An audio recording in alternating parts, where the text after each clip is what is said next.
having a spiritual conversation is more of an art than a science. And so what we're going to do over the next our next little bit of time here is we're going to do the 7 pitfalls of a spiritual conversation and the counteracting 7 best practices of having a spiritual conversation.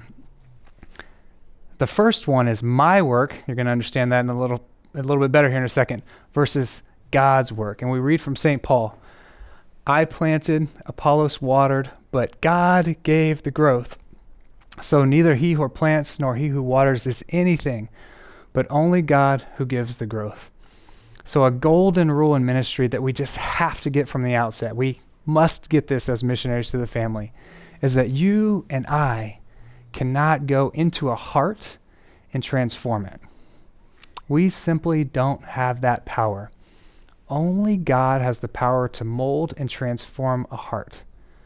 Our job is to simply cooperate with God's work. This isn't our work. This is God's work, and we get to cooperate with him. And it's absolutely beautiful that he gives us the dignity to actually work with him as co-workers, co-creators, and I dare say, co-redeemers, right? The crazy news is it's actually God's preferential plan to use us. Imperfect instruments. We're broken, we're wounded, we're sinful. None of us are worthy. But he uses us as his hands and his feet.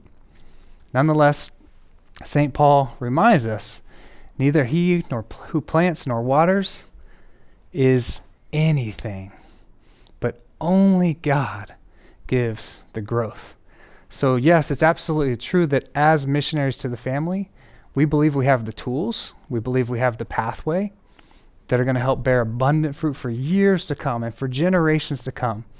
But we have to have the humility of St. Paul. And once we do have this humility, and once we do realize our role, there's great freedom to go about planting seeds, watering seeds, and letting God be God.